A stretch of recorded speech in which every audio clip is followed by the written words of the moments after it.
Al inicio del presente programa, un cordial saludo a nuestros oyentes, nuestros televidentes en todo el país.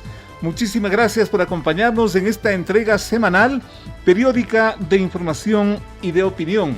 En otra semana de sobresalto, de noticias, de cosas muy importantes que ya las vamos a tratar. Recuerde usted que somos Radio Sucesos en el 101.7 FM y desde cualquier parte del mundo estamos en el www.radiosucesos.fm. También estamos en el Facebook, en el Instagram, en el X, en el WhatsApp, @Radio Sucesos S, Radio Sucesos Ecuador, nuestras direcciones. Finalmente quedó suspendido el pretendido enjuiciamiento político de la ministra fiscal. Vamos a hacer un contacto urgente con la exministra fiscal, la doctora Mariana Yepes. Mientras tanto, las reformas del gobierno, se escucha, serán aprobadas contra viento y marea, aparentemente así tendría que ser, en la Asamblea. Haremos contacto con el constitucionalista Andrés Castillo. También contacto con Juan Esteban Guarderas, demandante de la vicepresidenta de la República y que sostiene que la vicepresidenta tiene que caerse como sea. En fin, vamos a ver qué nos dice. Mientras tanto, y finalmente, recibiremos la presencia del exdirector de movilidad del Distrito Metropolitano de Quito, el doctor Guillermo Abad, para contarnos, y ya hemos hecho contacto con él, para contarnos y explicarnos más bien esto de que el Metro de Quito no solo tiene problema en cuanto al mantenimiento. Miren ustedes, hay problemas terribles, graves, que se están prácticamente, yo diría, soslayando, no quiero decir ocultando, suena muy grave, pero que no se está poniendo el debido énfasis en una obra tan importante que puede llegar a colapsar. Ya vamos a contarles por qué. Empezamos desde aquí. Bienvenidos. Las noticias han impactado en el país, en el mundo y en la ciudad. Sus protagonistas están en Sucesos para responder preguntas del periodismo profesional. Que el público saque sus propias conclusiones.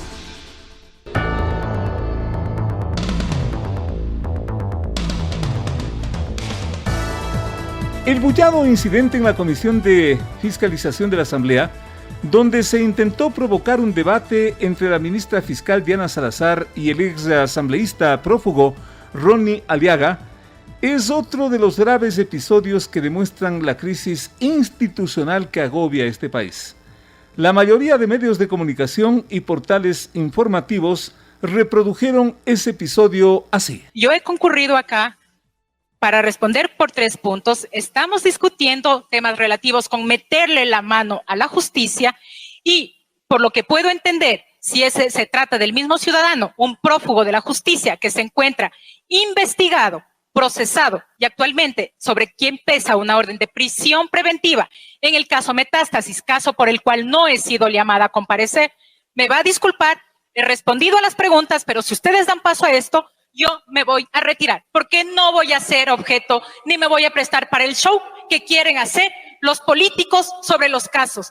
So pena de contaminar el caso Metástasis, que en las próximas semanas se realizará la audiencia. Allá que comparezca. Allá que comparezca. La ministra fiscal protestó y abandonó la sesión, y desde ese momento una polémica de comentarios de interpretaciones sobre el manejo de la sesión, sobre una posible sanción al manejo de la sesión, las intencionalidades políticas que se estarían jugando, en fin, una montaña de interpretaciones, hasta cuando la noche del jueves el país fue sorprendido con la revelación del embarazo de la ministra fiscal y el anuncio de suspensión del juicio político por parte del presidente de la Asamblea. Al siguiente día, vale decir este viernes, la suspensión del juicio político fue un hecho. Con todos estos acontecimientos que obviamente preocupan, quizás alarman al país, estamos haciendo contacto y agradeciendo la presencia de la doctora Mariana Yepes, ex ministra fiscal de este país, conocida, reconocida jurista nacional e internacional, por lo que también agradecemos su presencia. Todos estos elementos deben tener una explicación. ¿Cuál es la suya? ¿Cuál es su interpretación? Doctora Mariana Yepes, un gusto tenerle. Gracias, adelante. Muchas gracias por la invitación y un saludo también para quienes nos están escuchando.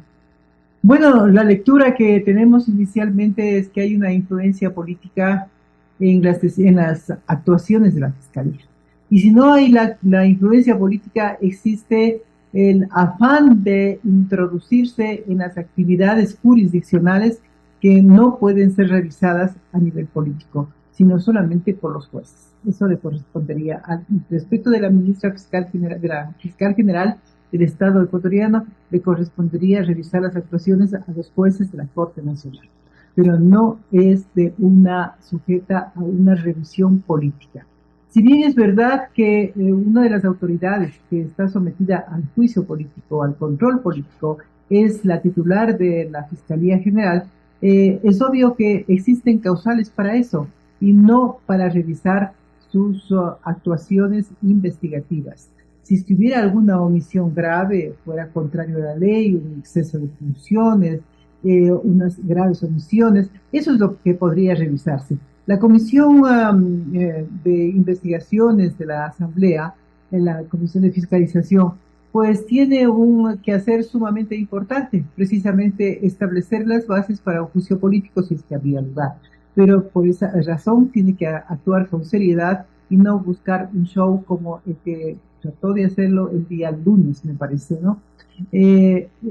Yo creo que esto ha sido un hecho criticado no solamente por los medios de comunicación, sino por la ciudadanía en general. ¿Cómo no? Siempre se ha dudado de la actividad de la Comisión de Fiscalización de la Asamblea y sobre todo porque tiene en su presidencia a una persona vinculada con un partido o movimiento político que ejerce actos hostiles con la fiscal.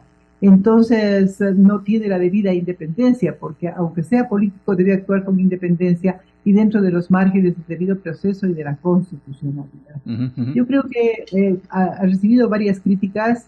Me parecía que esto era un ensayo del juicio político, me parecía que el juicio político venía y bueno, y que la fiscal tendría que defenderse, porque si está de acuerdo con la actuación de la Comisión de Fiscalización y sobre todo con las causales que se había mencionado como motivación del juicio político, parecía que no había razón de o sea que los resultados no serían satisfactorios para quienes estaban proponiendo.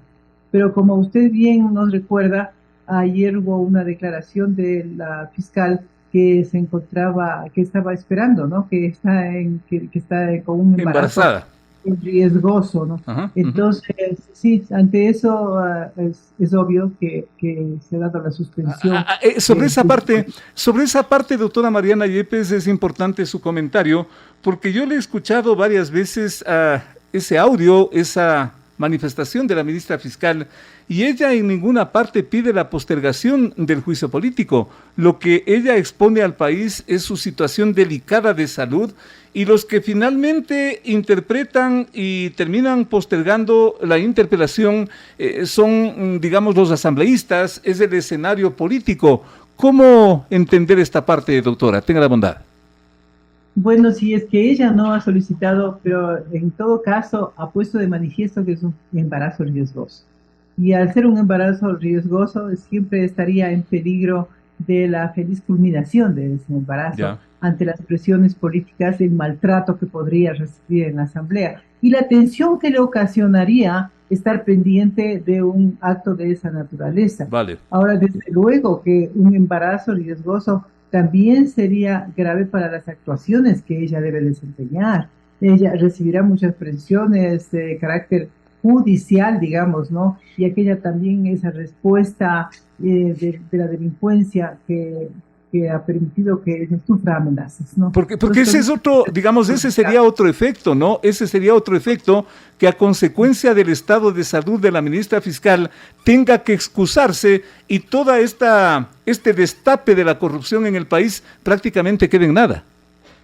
Eso sería gravísimo, pero si consideramos de que el embarazo es una enfermedad. El embarazo más bien es una expresión de salud. Claro, claro. Y por esa razón hay que felicitarle que se encuentre en ese estado, ¿no? De gravidez. Pero de todas formas, si se le dice que es riesgoso, tiene que cuidarse. Pero yo no creo que sea causa de excusa por esa motivación, sino por lo que, y no excusarse, sino que más bien tener mayor cuidado ante sus actuaciones. Consecuentemente de esto, ¿quién sale ganando, quién sale perdiendo a propósito de ese comentario inicial que usted nos estaba haciendo? ¿Quién pierde, quién gana con todo esto, doctora? Bueno, ¿en qué sentido? Los que pierden al momento son aquellos que propusieron el juicio político. Entonces, definitivamente ellos están frustrados porque no va a continuar su aspiración. Ya. La persona que también pierde es la presidenta de la Comisión de Fiscalización, porque ella, desde luego, que actuó mal, tanto así que reconocen muchas personas, muchos asambleístas, y podría estar sometida a las sanciones correspondientes que termina el reglamento de la Asamblea. Doctora, pero esos perdedores como que también podrían ser ganadores porque finalmente lograron, o se logró, digamos, que esto quede en suspenso y todas esas revelaciones que se preparaba o se esperaba en el juicio político prácticamente quedan para una fecha, quién sabe para cuándo. Podría ser que se dé lugar el juicio político, porque no olvidemos que el periodo de la fiscal termina en abril del próximo año. Así es. Y podría ser que se dé el juicio político. No tenemos ninguna certeza de que sí o que no. Pero las revelaciones que podría ser, que pudo haber sido, ¿no? Claro. Dado, esas revelaciones, yo no creo que sean de tanto poder, de tanto alcance, de tanta gravedad, más de todo lo que hemos conocido por los medios de comunicación social.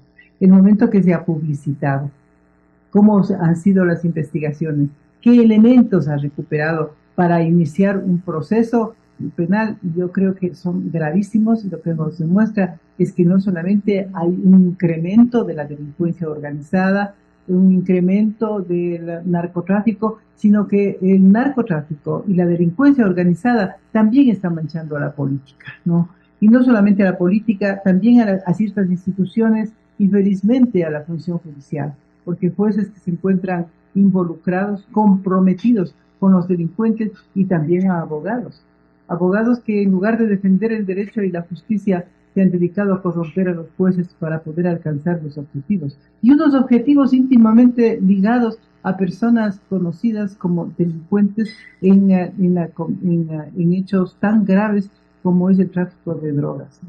Yo le decía con todo respeto, doctora, quizás las revelaciones de ese juicio político como que quedan ahí en suspenso, quedan pendientes, porque como usted bien dice, se ha conocido tanto, se conoce tanto que nos alarma, que nos aterra, pero ¿qué tal si en ese juicio político prácticamente se configuraba la última pieza de este rompecabezas? Los actores intelectuales, nombres, pelos y señales de quienes están atrás de todo esto, que quizás es la pieza, insisto, que falta de todo esto, doctora. Pero si se hacen las investigaciones, y ella las está haciendo, se van a conocer quiénes son los autores intelectuales de toda esta mafia, ¿no? No solamente mafia delincuencial, sino mafia política, que desde luego tiene un sesgo político. Y hemos visto cómo la actividad política se ha unido al narcotráfico. Eso podría muy bien, y las influencias también, ¿no? Porque claro, los cohechos, claro, los delitos de confusión, enriquecimiento ilícito, en realidad toda una trama delincuencial de muchísimos actores, y a lo mejor si en el curso de las investigaciones que debe continuar haciendo, me supongo, va a continuar haciendo, pueden aparecer las personas que están detrás de eso, ¿no? Los autores intelectuales. A manera de conclusión, doctora, y agradeciéndole su presencia, este tema que también planteó la propia ministra fiscal durante ese video en el Día de la Madre, donde dijo que está en juego el futuro de la justicia de este país que pretende ser manipulada por intereses políticos. A partir de ese momento y de todo esto que ha pasado, doctora, ¿qué pensar de ese punto que quizás es el fondo de todo esto, doctora, finalmente? Si es por el peligro que le acecha a la fiscal general, por las amenazas que recibe, por el conocimiento que tiene de que no solamente iban contra el ex asambleísta Villavicencio, ex candidato Villavicencio, sino también en contra de ella, eso es muy grave, ¿no? Eso tiene que descubrirse y parece que el proceso está en camino y que podría llegar podríamos llegar a saber la verdad. Ella, los jueces y desde luego la ciudadanía. Ella tiene que cuidarse, y tiene que cuidarse porque está actuando, tiene casos muy delicados y ahora con su salud más tiene que cuidarse. Es una grave responsabilidad para el gobierno también, porque el Ejecutivo tiene a su haber la policía y la policía tiene que dar cuidado a una autoridad, así como nos tiene que dar cuidado a toda la ciudadanía, porque estamos en peligro porque la inseguridad así es un punto negro que existe ahora en el país. No digo solamente en estos meses que está gobernando el presidente, sino que viene caminando precisamente por el crecimiento de la delincuencia. Y eso no merece solamente una atención con el control policial y el control militar en las calles. Yo creo que merece un análisis más profundo.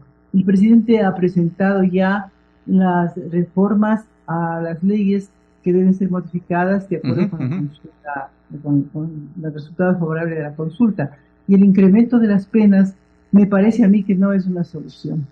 El incremento de las penas tiene que ser analizado debidamente con los profesionales del caso, que en esa materia serían los criminólogos. ¿Conviene o no conviene? Porque los criminólogos también, que sí tiene el país, podrán analizar cuáles son las causas de la inseguridad y si solamente la presencia de la policía y del ejército en las calles es la solución.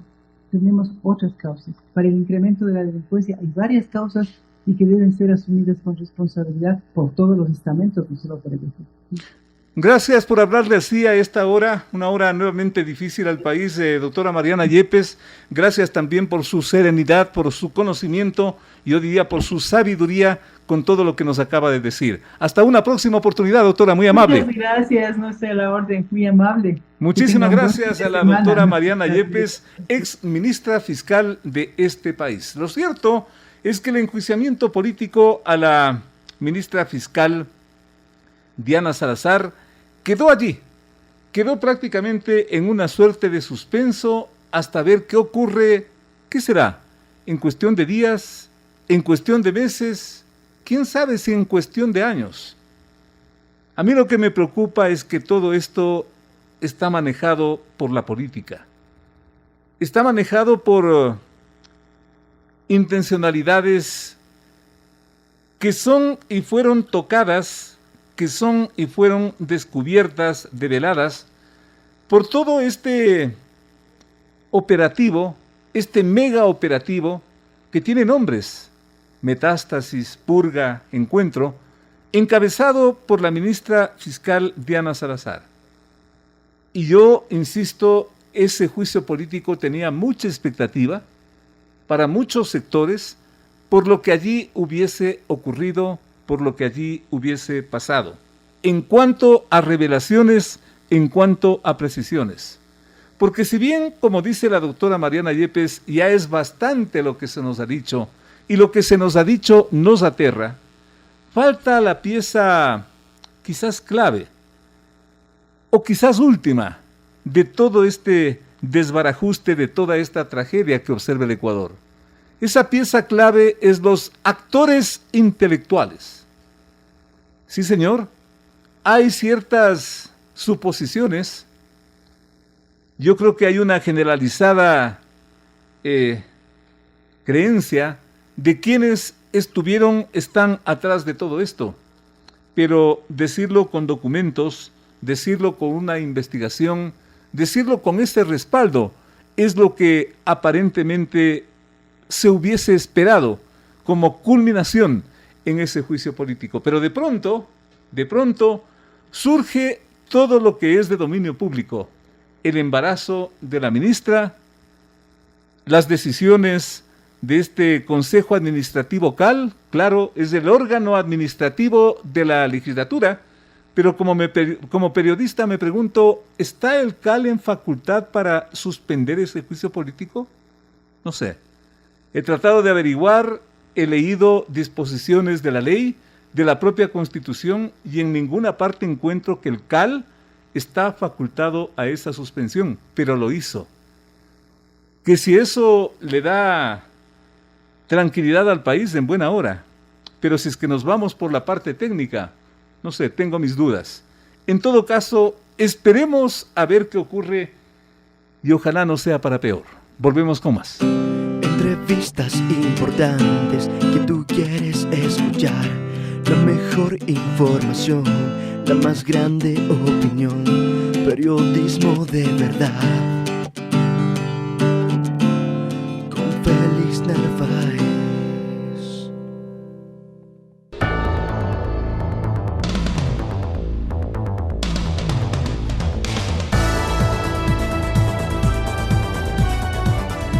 Y una comisión multipartidista de 5 o 7 miembros sería quien abra el camino para aprobar las leyes que contengan las preguntas aprobadas en la reciente consulta popular. La base del trámite será el paquete de reformas enviado por el presidente Noboa, y en el plazo de 60 días, porque esto también se aprobó en la consulta, la Asamblea tiene que emitir una resolución y consecuentemente tiene que producir esas leyes. Este es el antecedente que nos permite saludar al doctor Andrés Castillo, constitucionalista de este país, hombre también muy vinculado al quehacer político y consecuentemente enterado de las cosas que ocurren. Yo le comentaba al doctor Castillo que el objetivo era consultarle sobre este tema de qué va a pasar con el proyecto de reformas presidenciales que finalmente llegó a la Asamblea, pero en la Asamblea acaba de ocurrir ese otro hecho que no preguntarle al doctor Castillo sería un pecado. El CAL, Consejo Administrativo de la Legislatura, acaba de postergar el enjuiciamiento político a la ministra fiscal Diana Salazar. ¿Le sorprende, le apena, le alegra? ¿Cómo ve usted esa parte, doctor Castillo? Un gusto escucharle y verle. Buenos días. No, cordial saludo. Hola Félix. Qué gusto saludarle a usted, a su audiencia. Gracias por la invitación. Siempre es para mí un honor poder estar con usted. Bueno, es parte de lo que la Constitución del Montecristi recogió en varias de sus normas. El hacer de la mujer embarazada parte de un grupo vulnerable implica que esa vulnerabilidad se aplica a la más modesta trabajadora como a las más importantes funcionarias del Estado. Es decir, lo importante es que esas reglas se apliquen en todos los casos, para todas las personas y sin miramientos de quién es la persona que está embarazada. Así es que, claro, al encontrar a la doctora Diana Salazar dentro del grupo de las mujeres embarazadas y por lo tanto parte de los grupos vulnerables, uno de los no requisitos, una de las ventajas que se tiene cuando uno pertenece a esos grupos es que primero no puede ser removido de su puesto de trabajo durante la etapa de embarazo y hasta un año después mientras esté en lactancia. Entonces, claro, la condición final, sin ser la obligatoria, sino lo que podría pasar al final de un juicio político, es que potencialmente se podría haber censurado y destituido a la ministra fiscal, incurriendo en las prohibiciones que la Constitución, que los correístas mismos lo hicieron y que dijeron que era para 300 años, contempla la de poder proteger la vulnerabilidad de la mujer embarazada y, por supuesto, del que está por nacer. Consecuentemente, usted lo que nos está explicando es que si es que se llegaba al enjuiciamiento político en estas condiciones de embarazo, si es que había una censura, ¿eso no operaba? Yo creo que esa es la razón principal, Félix, y espero que el tiempo me dé la razón, porque las consideraciones que se hace en torno a la mujer embarazada se circunscriben exclusivamente a los aspectos laborales, porque dentro de nada vendrá ya la audiencia del caso Metástasis y cuidado, el correísmo se bota al suelo y dice cómo es que pide licencia o pide que se postergue un juicio político en su contra, pero sí nos están metiendo presos a nuestros líderes, ¿no?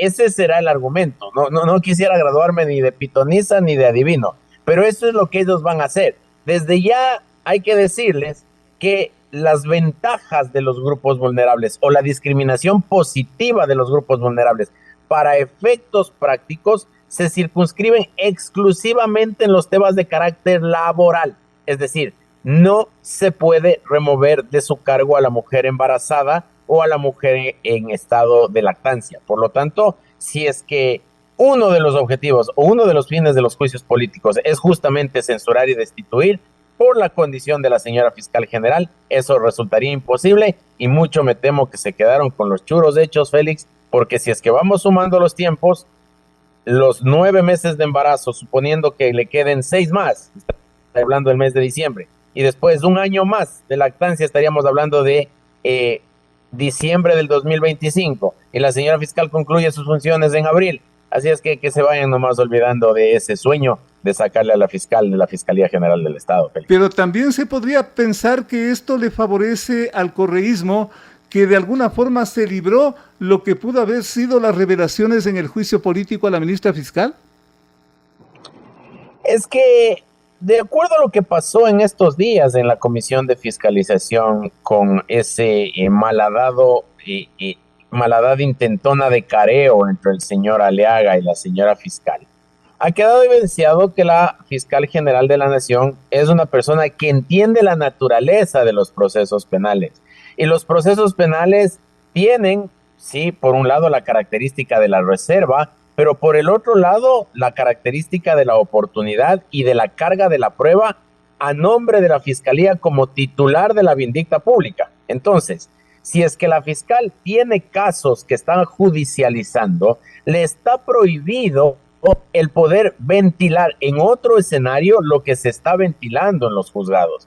Y adicionalmente resultaba absolutamente impreciso para efectos prácticos que la fiscal detalle cosas de la investigación por la categoría esta de reservada que tiene. Entonces, yo no creo que la fiscal hubiese sacado dentro del juicio político los trapitos sucios que tiene el correísmo, porque eso se lo saca ante los jueces y tribunales del país. Y uno de los casos principales, que es el caso Metástasis, está muy, muy cerquita de ser tramitado y de ser juzgado. Así es que yo creo que ese será el escenario en el que la señora fiscal pondrá a conocimiento del país lo que ella ha podido investigar. Para terminar, ¿por dónde empezamos, doctor? Y agradeciéndole su tiempo, el tema de la comisión multipartidista de 5 o 7 miembros realmente garantiza que las leyes vayan a salir como el país espera, que no vaya a haber conflictos, que esto no sea un cuento de nunca acabar, porque de paso hay los 60 días. ¿Usted cree que la comisión multipartidista es la mejor vía para responder al resultado de la consulta popular? Sin duda alguna, Félix, sin duda alguna, porque cuando se compusieron las comisiones especializadas permanentes de la Asamblea, se tomaron en consideración las mayorías que existían al momento de la constitución de la Asamblea. Ahora esas fuerzas han cambiado. Ahora los independientes son muchos más. Hay bancadas que son muchos menos. Hay bancadas que han crecido. Lo justo al responder a un mandato popular es que existe la posibilidad de que todos se vean representados en esa comisión, porque este es un procedimiento especial y con plazos fatales, Félix. Así como cuando nosotros tratamos una ley económica urgente que tiene exactamente el mismo tratamiento que una ley ordinaria o una ley orgánica, y lo único que cambia es en los tiempos de su tratamiento, es decir, esta se la trata en 30 días. Asimismo, este paquete de reformas que ha presentado el presidente de la República a partir de la consulta popular no tiene 30, tiene 60 días. Y en esos 60 días, si es que no se aprueba dentro de la Asamblea o no se tramita, lo lógico es que pase por el Ministerio de la Ley, es decir, en los términos que estableció la Asamblea Nacional, más bien dicho, el presidente de la República, en amparo de lo que se ordenó en la consulta popular pasada por parte del pueblo ecuatoriano. ¿Usted cree que esto se puede resolver mediante el silencio, mediante el Ministerio de la Ley consecuentemente? Esa es una posibilidad, pero yo sí creo que aquí habrá un debate importante, claro, particularmente en lo que tiene que ver con la extinción de dominio, Félix. Ahí es donde existen discrepancias. Ahí es donde puede entrar el juego de los acuerdos dentro de la Asamblea Nacional. Pero yo sí quiero recordarles a los asambleístas que creen que eso puede pasar, que esto es un mandato expreso del pueblo ecuatoriano en las urnas. ¿Qué es lo que dice la pregunta de la consulta popular? Que si es que el Ecuador estaba de acuerdo en que se simplifiquen los trámites para la extinción de dominio. Aquí no vamos a discutir si es que debe haber extinción de dominio o no debe haber extinción de dominio, o si es que tiene que haber sentencia previa o no tiene que haber sentencia previa. Aquí lo que se tiene que discutir con seriedad y con honestidad intelectual es cómo simplificamos el trámite para extinguir el dominio de aquellos que están involucrados en delitos de narcotráfico, delincuencia organizada, etcétera. Así es que nadie se confunda. Eso es lo que se tiene que tratar y eso es lo que los asambleístas deberán darle respuestas al país en 60 días. Caso contrario, pasará de acuerdo a la forma como presentó el presidente de la República el proyecto de ley. ¿Por qué esto de los 60 días consecuentemente le convierte a este paquete de reformas en una suerte de proyecto económico urgente? Eso es lo que le decía yo hace un momento. El económico urgente tiene exactamente el mismo tratamiento que las leyes ordinarias o las leyes orgánicas. Exacto. O el tratamiento ordinario de las leyes. Lo único que varía es el tiempo. Son 30 días en lugar de los 6 meses que se puede demorar una ley comúnmente tratada. Ahora la consulta popular y el mandato del pueblo les da 60 días, es decir, un mes más para tratar 5 proyectos de ley que yo no veo por dónde perderse. Es decir, en uno se habla de extinguir el dominio, en otro se habla de retirar las armas, en otro se habla del incremento de penas, en el otro se habla de que no se puede acceder a las garantías penitenciarias que habían para que puedan salir de la cárcel sin cumplir las penas. Es decir, estamos frente a cosas claritas, expresas y que no dan lugar a interpretación. Si es que habían penas, por ejemplo, de 3 a 5 años, pues ahora se deberá subir de 5 a 7, de 5 a 8. El debate será cuánto tiempo se sube, pero no se puede aquí discutir ni que se baje, ni se puede hablar de derechos humanos, ni podrá salir el doctor García o cualquiera de estos juristas que siempre defienden a los delincuentes a decir que aquí no podemos entrarle al populismo penal. El pueblo ecuatoriano decidió que las penas se tienen que incrementar, así es que le ruego a los distinguidos colegas que se tapen durante estos días y dejen que la Asamblea Nacional incremente las penas como corresponde. Excelente explicación, doctor Andrés Castillo, muchísimas gracias por este contacto, yo diría revelador de lo que se viene en lo uno y en lo otro. Hasta la próxima, doctor, muy amable, muchísimas gracias. Chao, Félix, gracias, un buen fin de semana para todos. Gracias al doctor Andrés Castillo, contacto con donde el doctor está en la costa del país. Volvemos con más en un momento. Llegó el fin de semana y tú te puedes informar con periodismo independiente, el que le gusta a nuestra gente es opinión.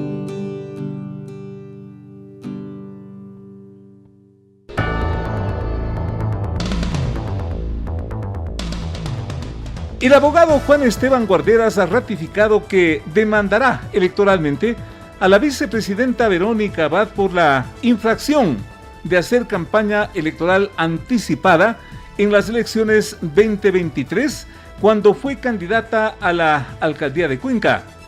La campaña electoral anticipada está legalmente prohibida y sancionada, tal como se demostró en el reciente caso del alcalde de Quito, Pavel Muñoz. Aunque en el caso de la vicepresidenta Abad, el asunto tiene otras características mucho más complejas. Ella denuncia que hay una operación en marcha para destituirla como vicepresidenta de este país. Y menciona varias cosas, inclusive menciona al propio doctor Juan Esteban Guarderas, a quien le agradecemos por, insisto, acompañarnos en esta entrega. Vayamos directo al grano para ganar tiempo. La propia vicepresidenta Abad dice que usted se ha convertido en un operador político del presidente Noboa y que le está ayudando para tumbarla. Qué cosa tan grave. Doctor Esteban Guarderas, un gusto. Gracias. Lo escuchamos, lo vemos. Aquí, Félix. Mire, obviamente que van a decir eso, pero siempre dicen lo primero que pueden para defenderse. De hecho, hubiera sido mejor que plantee una defensa real de que ella cometió o no la falta antes de llamar a persecución política, que es lo vital. Mire, lo mismo me dijeron cuando yo ataqué a Pavel Muñoz, me decían que estaba operando a favor de Paola Pavón porque aparentemente había una rencilla.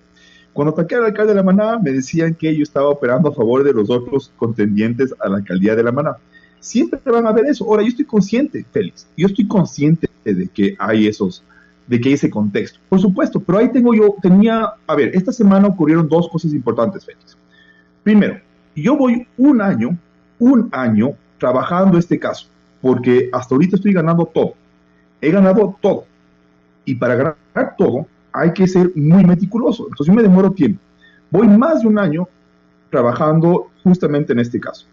Y esta semana, el día martes, me entregan los peritajes que certifican que mis pruebas estaban contundentes. 1. Y 2, el lunes, Pavel Muñoz pidió perdón por el juicio que le ganamos. Y entonces, ahí es capítulo cerrado y me libera capacidades operativas. Entonces, para el día miércoles, Félix, yo ya tenía la demanda hecha, las pruebas listas, todo preparado.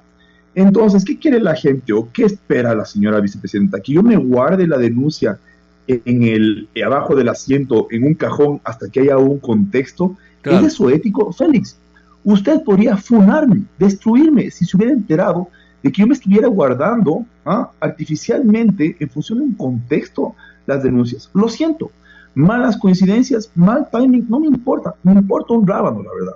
Mi ética, mi conciencia ética. No? Doctor Esteban, doctor, ¿cuál es la principal prueba que usted esgrimen contra la doctora Abad? Mire, ella hizo pre-campaña en redes.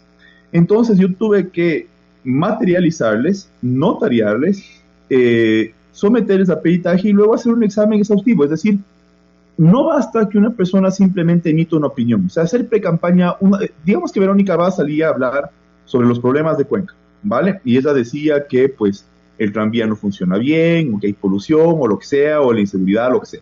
Eso es una opinión, eso no es pre-campaña. ¿Cuáles son los elementos que configuran una campaña antes de tiempo? Eso tenía que trabajárselo bien. O sea, yo tenía que tener, porque además acuérdense que no estoy solo denunciando a la vicepresidenta. Estoy denunciando a 3 grupos que nunca había denunciado.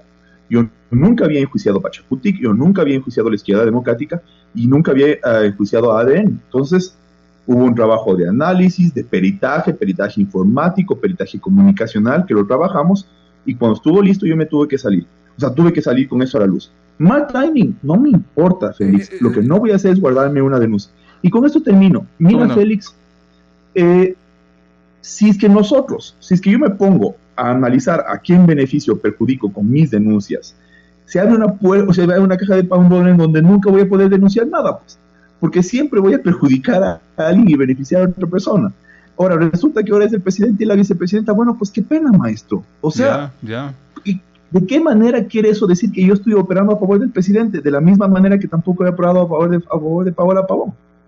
Doctor, le preguntaba esto porque también he escuchado comentarios, y usted también los habrá oído, respecto a que si es que ese fuese un argumento para emprender una acción como la que usted está emprendiendo, no habría candidatos en este país, porque todos hablan de sus ciudades, todos se pasean por las ciudades antes y después de la campaña, y contra todos habría que demandar, pues, doctor Juan Esteban. Ahí tengo tres elementos que decirle. Primero, decir eso es decir exactamente lo mismo que un violador diga: lo siento, a mí no me persigan porque hay otros violadores. Si vamos por esas, hoy de mañana también me dijeron algo parecido. Yo les diría, o sea, me decían, pero es que todo el mundo hace eso. Entonces yo les diría, ¿saben qué? Entonces todos robemos, pues.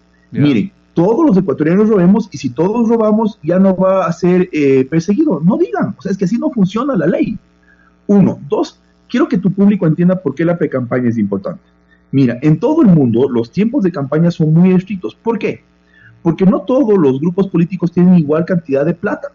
Y si es que yo permito que hagan campaña en cualquier momento, obviamente favorezco a los grupos que más plata tienen, porque los grupos que más plata tienen pueden extenderse en el tiempo y hacer cosas más largas, porque pueden hacer más mítines y tienen más camisetas que dar y pueden darse el tiempo de hacer más cuñas publicitarias, o sea, Claro, más cosas. claro. Entonces, Doctor Juan Esteban, lo siento. muchas cosas que conversar con usted, el tiempo es un poquito corto y con todo respeto, ¿esta acción que usted está emprendiendo pudiera terminar en la destitución de la vicepresidenta de la República? no solo contra ella, contra los tres, a ver. Pero en el caso otra opción concreto es de la contra- doctora Abad, en el caso Sí, concreto con todo, de la a ver. doctora Abad, A ver, yo siempre pido la máxima sanción. ¿Por qué? Porque a mí lo que me interesa es, a ver, lo más importante que yo le puedo decir en esta entrevista es lo siguiente. A ver, mi proyecto personal es de ampliar la democracia ecuatoriana, porque el CNE no fiscaliza nunca nada y por eso tenemos tan malas elecciones. Entonces, en el último año yo he logrado sanciones inéditas de ilegalidades que no habían sido castigadas nunca. de acuerdo. Por ejemplo, nunca se De acuerdo. había castigado la inauguración de obras por parte de candidatos, lo logramos con el alcalde de Maná, y así sucesivamente. Nunca se había sancionado a funcionarios que en su calidad de funcionarios habían hecho campaña, lo logramos con Pavel Muñoz y así. Entonces yo tenía desde ese tiempo pensado en castigar la pre-campaña. Y eso es lo que me importa. De cara a las próximas elecciones, quiero que la gente entienda que tiene que respetar la ley y si el calendario electoral dice que la campaña va de tal día a tal día, pues en esos días hagan campaña. O sea, respeten la ley. Eso es lo que a mí me interesa. Que luego pero eso se beneficia al Insisto, presidente. insisto y con todo respeto, doctor, ¿esto podría terminar en la destitución de la vicepresidenta, su acción? Debe, ¿Ya? porque tiene, o sea, lo que estamos aquí en juego, tienen que fijarse precedentes. Mire lo que pasó con Pavel Muñoz. Gracias al hecho de que le pusieron la multa, a mí lo siento, una multa de $9,000 no me parece muy fuerte. Lo que pasa es que le exigieron disculpas públicas y eso le picó en el alma. Entonces, de cara a las Claro, próximas elecciones, no solo él, Es sino un que golpe mucha gente va a tener político, miedo de hacer es lo un mismo. golpe político para cualquier político, sin duda, sin duda. Y ya, pero más sabroso sería la destitución. Yo quiero que la gente empiece a sentir que hay consecuencias a las acciones.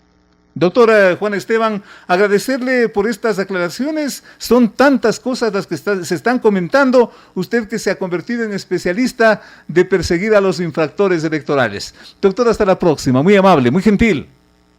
Un abrazo, estimado Félix.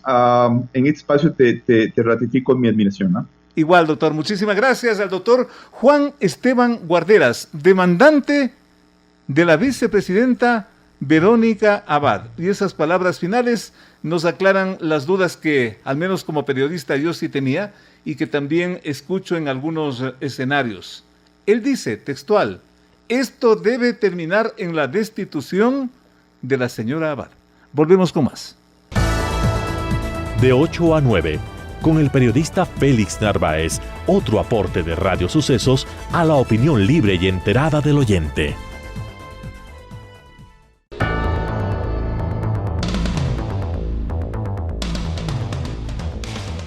Y a los garajes subterráneos del secretismo volvió el metro de transporte de Quito, que hasta hace prácticamente una semana ardía en denuncias encabezadas por la falta de mantenimiento técnico, se entiende.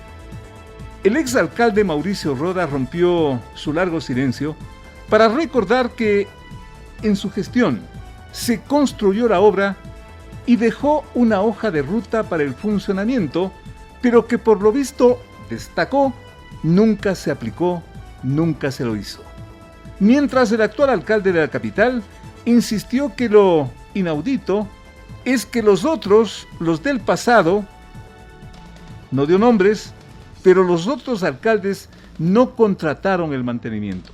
Disipada la bulla, esos discursos prácticamente están pendientes y preocupan porque se trata del metro de transporte de la capital. No es un taxi que, por último, va con 1 o 2 pasajeros. Son miles, cientos de personas que se conducen diariamente. Y la gran pregunta, la gran inquietud es, ¿y el mantenimiento de eso qué puede pasar? Las consecuencias pueden ser muy graves, pero lo cierto es que ahora y a esta altura, como que nada ha pasado.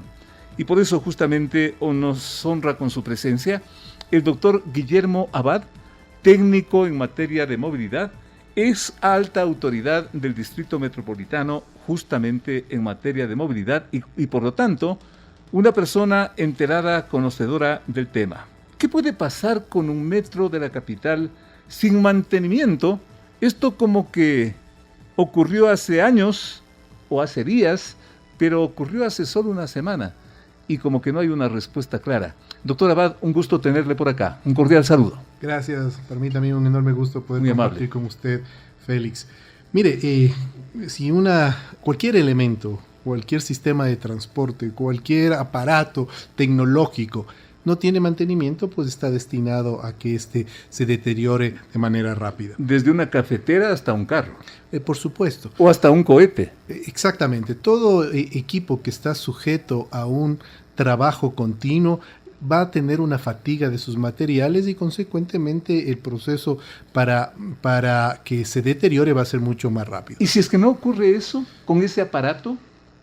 Bueno, si es que no ocurre, si hay el mantenimiento respectivo, el tiempo de vida útil de ese aparato, que en este caso es un metro, va a tener muchos mejores resultados y obviamente se va a alargar ese periodo de vida útil.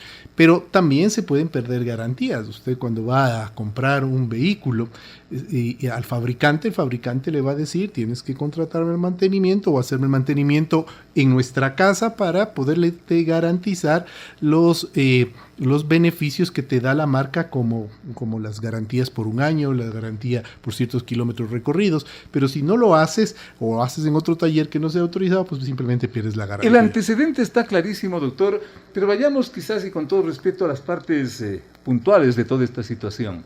¿Quién falló en esto? Mire, creo que aquí hay que hacer un análisis mucho más amplio y el primer gran problema que tiene el Metro de Quito es que las administraciones consideran suyo el proyecto cuando en realidad es un proyecto de ciudad. Cada alcalde es el propietario del metro. Exactamente, y propietario solo de los éxitos, no de los fracasos. Y hasta se hacen poner letreros, ¿no? Sí, hacen placas y cosas por el estilo. Exacto. Y ese creo que es el mayor problema, porque el metro tiene que ser considerado como un proyecto de ciudad, así como hay otros proyectos que son de ciudad, no de administraciones. Y cada administración sí tiene una responsabilidad de que por fases o por lo que le corresponda hacer en esa administración se haga y se cumpla para que el metro como tal pueda funcionar. Pero con ese antecedente no se puede culpar entonces a nadie. No es que no se pueda culpar, sino que creo que cada administración ha hecho su labor en lo que le corresponde y las otras tienen que ir complementando, pero a lo que voy es que independientemente que quien haya hecho las cosas de manera adecuada o de manera inadecuada, siempre van a tratar de hacer suyos los éxitos y los fracasos, endosarles a otro. Pero ¿qué es lo que hay que hacer en el metro? Y con esto creo que voy a responder su pregunta. Cuando el metro empezó a operar, se dio un paso importante, sin duda alguna, operar comercialmente hablando. Pero no es el paso más importante. El metro tiene aún una gran cantidad de hitos por cumplir que si no se los hace va a terminar lastimosamente con grandes y serios problemas. Y esto nace, y mire, por eso es importante hablar de todo el proceso metro. El problema que tuvo el metro, ya técnicamente hablando, es que cuando se empezó la construcción solo se pensó en la infraestructura, es decir, en construir los túneles, en construir las estaciones, en poner las rieles, en quizás comprar los trenes, pero nunca se pensó en la operación, que es igual o más complejo que la propia construcción. ¿Inexperiencia y responsabilidad? Creo que ahí se manejó un tema político, porque ¿Por qué? Porque la parte de operación no se ve, es algo que el ciudadano no lo siente. Claro. Versus que la infraestructura sí, usted ve la estación, ve el tren, ve las rieles, ve el túnel, esto es qué lindo, y qué si linda le pone obra. Música mejor. Exactamente, entonces la gente se deja sorprender por lo que ve, más no por lo que realmente le hace funcionar a lo que está viendo. Muy claro, muy clara la explicación. En este caso lo que es la construcción. ¿Y entonces, doctor? Y aquí le pongo permítame poner un ejemplo para terminar la idea. Yo seguí muy de cerca la construcción del metro de Panamá. Y en Panamá se empezó en el año 2010 con la parte de infraestructura y paralelamente, el mismo día que estaban poniendo el primer durmiente en el metro de Panamá, se empezó a trabajar en la operación. En paralelo, el mismo día. ¿Ya? Cosa que cuando terminó la construcción, todo lo relacionado a operación estaba de igual manera finalizado y el metro empezó a operar al 100%. Pero ¿qué es la operación? La operación es que el metro pueda ser sostenible financieramente. Operación quiere decir que usted pueda tener una tarifa integrada, que pueda tener una integración logística, una integración en infraestructura y integración operacional. ¿Qué quiere decir esto? Integración operacional. El metro, para que pueda subsistir económicamente hablando y que pueda dar una mejor calidad de servicio a los usuarios, tiene que estar conectado con los otros subsistemas de transporte. Transporte en superficie, con el trolebús, con la ecovía, tiene que estar conectado. Y esa conectividad que se da además en lugares, en infraestructuras como paradas o estaciones multimodales, en donde llegue un bus y también llegue el metro, también es parte de esa integración. Y además, la integración tarifaria, es decir, que usted con un mismo medio de pago, que puede ser la tarjeta ciudad o una tarjeta de crédito, débito, lo que fuere, puede subirse al bus, puede subirse al metro, puede subirse al trolebús o al metro como tal. Y si es que nos falta todo eso, porque qué bueno, doctor, usted casi como revelación nos está haciendo esa descripción porque conoce. Y si es que nos falta todo eso, ¿en qué estamos? Quiere decir que estamos recién empezando a operar y de manera inadecuada, porque no tenemos todos estos sistemas que hacen que la operación sea los subsistemas y lo que sea eficaz. Ajá. Dentro de esos subsistemas está la propia contratación de los mantenimientos, como para poner un ejemplo.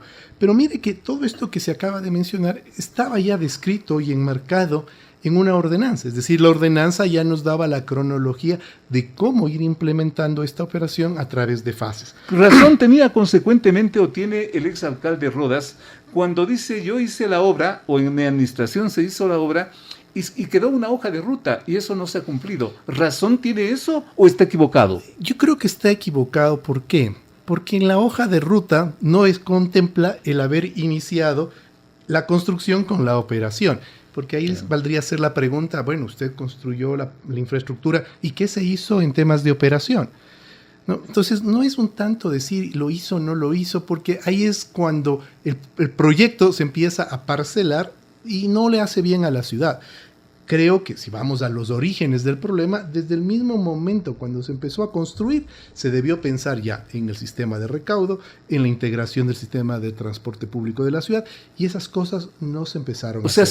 Esto es una cadena de errores. Sí, es una cadena de inobservancias que concluyen en que todo mundo quiera hacerle funcionar al metro, pero sin tener todos estos requerimientos técnicos previos para poder operar. Y ahora, doctor Abad, ¿qué es lo que hay que hacer? Lo que tenemos es que hacer que estos sistemas que son importantes para la operación se empiecen a dar. Vamos con el tema de sostenibilidad financiera del metro. Cuando el metro tuvo su primer estudio, se determinó que se necesitaba 450,000 viajes por día para poder darle sostenibilidad económica. Sí, señor. Se decía con ese estudio que el metro por sí solo podría transportar 250,000 viajes por día. Pero resulta ser que en el último estudio del Plan Maestro Plan Maestro de Movilidad de Quito determina que el metro no superará por sí solo 150,000 pasajeros por día, y efectivamente eso se está dando. Ya con dato real tenemos alrededor de 140,000 pasajeros viajes día que se están dando en el metro. De 450,000 a 150,000 hay un abismo. Exactamente, y se puede convertir ya no solo en un problema de operación, sino en un problema financiero. ¿Por qué? El metro actualmente necesita $74 millones más o menos para operar.